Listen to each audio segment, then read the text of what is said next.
आप लोग का बहुत बहुत धन्यवाद कि आप लोग हमारे यहाँ आए हैं। और अपना प्रेम भाव बनाए रखिए, मिलते रहिए। सर ये बताइए, आजकल मोबाइल और लैपटॉप पे ज्यादा इस्तेमाल हो रहा है। और इस्तेमाल करने से क्या हो रहा है कि बहुत सारे जो मरीज हैं बोल रहे हैं कि हमारे कलाई में दर्द हो रहा है, तो कंगनी में दर्द हो रहा है। ऐसा क्यों सर? क्या संभव है कि मोबाइल लैपटॉप यूज करने से दर्द होता है? ऐसा होता है। हम लोग अपने टर्म में इसको टेंडिनाइटिस बोलते हैं। जी। टेंडिनाइटिस अलग अलग ग्रुप के लोगों को अलग अलग कारणों की वजह से हो सकता है। जी। सबसे पहले शुरुआत किया जाए तो यह प्रायः इस तरह का जो समस्या है वो घरेलू महिलाओं में ज़्यादा मिलता है। उसका कारण ये है कि आप एक हाथ से एक तरह का एक्टिविटी रिपीटेड करते हैं, बार बार एक ही काम करते हैं, जैसे कलछुल चलाना बार बार चलाना पड़ गया, कपड़ा गारना हुआ, कपड़ा धोना हुआ। ये सब जो है कारण जो है, इसके वजह से टेंडिनाइटिस का जो संख्या है, जो दर्द है वो बढ़ जाता है। दूसरा होता है ऑफिस बीरर लोग, जो ऑफिस में बैठते हैं। वो लोग ज्यादा सिस्टम पे काम करते हैं, ज्यादा लिखते हैं। या फिर मान लीजिए कि वैसे मैकेनिक्स जो स्क्रू से ज्यादा कसते हैं कोई चीज को।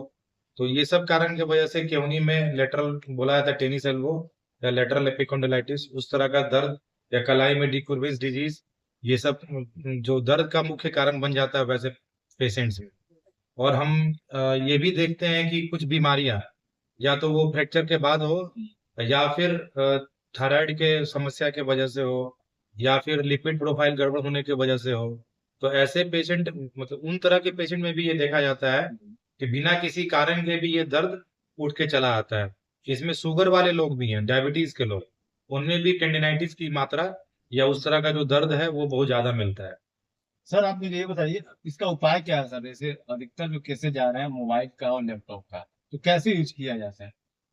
नौकरी करना कोई छोड़ नहीं देगा, यूज तो करना ही है। बस हम लोग बोलेंगे कि कुछ नियमित तौर पे कुछ छोटा छोटा व्यायाम होता है, जिसको लोगों को एक ब्रेक के बाद, एक नियमित ब्रेक के बाद करना चाहिए। उनको अपना दिनचर्या सुधारना चाहिए। सुबह शाम में नियमित व्यायाम करना चाहिए। फिजिकल एक्टिविटी को बढ़ावा देना चाहिए। बहुत देर तक एक जगह पे बैठ के लंबा समय तक काम नहीं करना चाहिए। छोटे छोटे सेशन में अगर काम को बांटेंगे तो हमको इस तरह का समस्याएं से हम लोग दूर रहे। अच्छा सर, टेंडरनाइटिस का अगर इलाज अगर नहीं किया जाए समय पर, तो आगे चल के कौन सा बीमारी का रूप ले सकता है?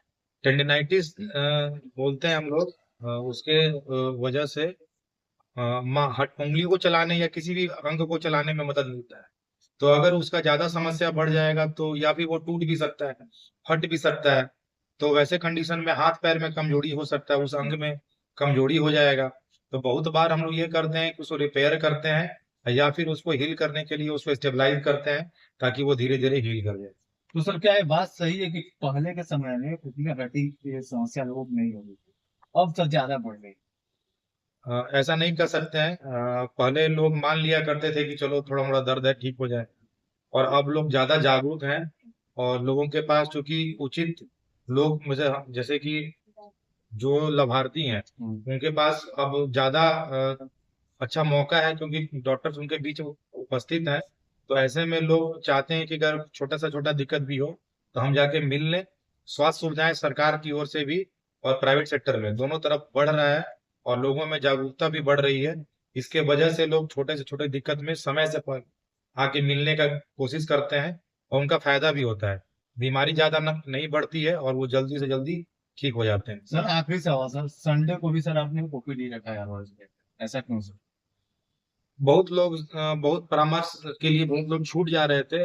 और खास करके इसमें वैसे लोग थे जो कि ऑफिस बीरर हैं, जो नौकरी पेशा लोग हैं, जिनको कि सोमवार से शनिवार तक अपने ड्यूटी के बाद, अपने परिवार के बाद समय नहीं मिल पाता है इलाज के लिए। तो वैसे लोगों के लिए हम लोगों ने सुविधा दी है कि आप आइए, निःशुल्क परामर्श आप ले लीजिए संडे को।